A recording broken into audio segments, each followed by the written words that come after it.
Hi, good afternoon, people in Birmingham and around the UK. Just a quick video that I want to share with you guys. It's a shocking video and it's going to reveal some real shit around these unlawful fines that the will have been dishing out to innocent people up and down the country around this COVID-19 situation. As quite a lot of you know, that I got arrested against my will on the 14th of November in Wolverhampton, and the only thing I was actually doing was exercising my right as a free sovereign man to assemble, and that's a God-given right to every man and woman in the UK.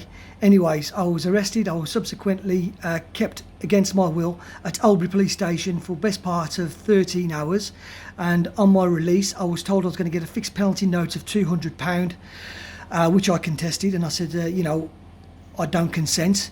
Anyways, I got this fine come through the post on Friday, and when I opened up the envelope and I looked at the information on it, I was absolutely shocked. I was absolutely gobsmacked, because the actual fine, this fixed penalty of £200, doesn't actually come from West Midlands Police, and I'll actually show you the paperwork. There you go. As you can see, this £200 fixed penalty notice has come from a company by the name of Acro Criminal Records Office, and I've contravened a requirement, direction or instruction from a relevant person. I'd love to know who that relevant person is. So here I am, I've got this, and I'm thinking, hold on a minute, if I've got fined £200, why hasn't it come directly from West Midlands Police?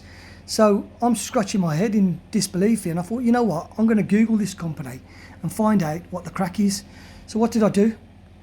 I went onto Companies House and I googled this particular company, and lo and behold, you ain't going to get your breath.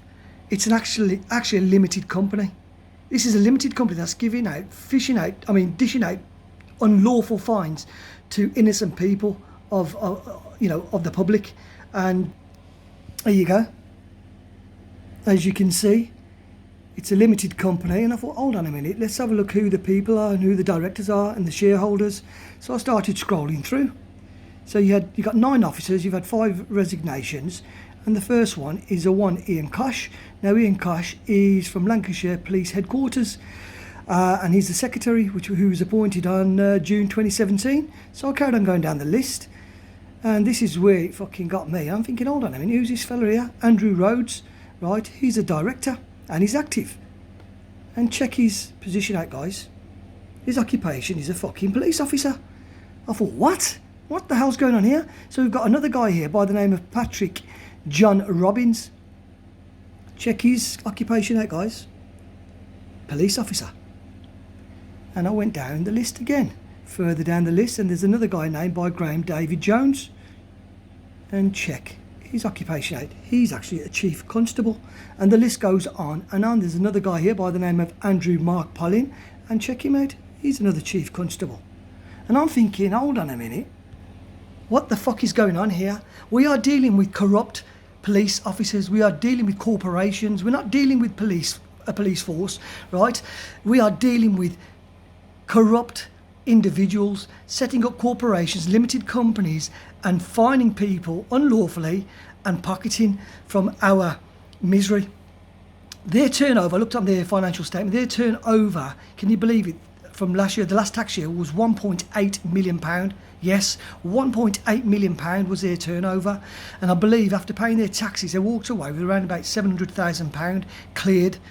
And these are people, right, who are police officers. I'm sure there's a conflict of interest here. I will be now investigating these individuals. Why are police officers, right, why have police officers actually got a limited company? Why have they got a limited company? It's a conflict of interest and it's unlawful. So I'm going to be seeking legal advice on this matter, and I'm going to be holding every individual shareholder, director accountable, because this is absolutely disgusting. I'm going to take it out to the public, I'm going to take it to the press, and I'm going to make known that this is a criminal enterprise that we are dealing with. You know, guys, so anybody who's got them fines up and down the country, take it from me, do not pay them. You know, contest them, whether you have to go to court or whether you write a letter, but do not pay these unlawful fines, because these fines are not going back into the public purse. They're not going back into central government and the treasury. These fines, unlawful fines, are going to these individuals. We're lining their fucking pockets. They've actually set up a limited company. I believe the courts all around the country are limited companies too. So these are the people these are the kind of things we're up against, guys. We are up against corrupt, demonic people who are just playing us against their system. So I'm saying to you guys, I'm urging you guys, anybody's got a fine, do not fucking pay that fine. Contest it and use this evidence that I've just shown you. Go onto company's house, call these fuckers out, because they need to be held accountable. These are criminals we're dealing with. They need to be held accountable. They need to be brought in front of a court of law, and they need to be jailed for their criminality. And I, for one, will not be paying this fine, but I'm absolutely shocked, gobsmacked. I cannot believe what I've discovered today. You know, this letter it's not even from West Midlands Police. It's from a private corporation. Can you fucking believe it, guys? But like I said to you guys, I'm absolutely livid. I'll continue to fight for my freedoms. I'll continue to go to these rallies and demonstrations, because I'm not happy with the lockdowns. I'm not happy with all the restrictions that they're putting on us and taking away our civil liberties and freedoms. So I'll continue to fight the good fight, and I'll stand up for my freedoms, for me and my children. And I suggest everybody else around the country do the same. Please investigate these unlawful fines and bring these people, these dirty criminal bastards, to book. Whew, I'm shocked. I'm absolutely shocked, and I'm pissed off. I really, really am.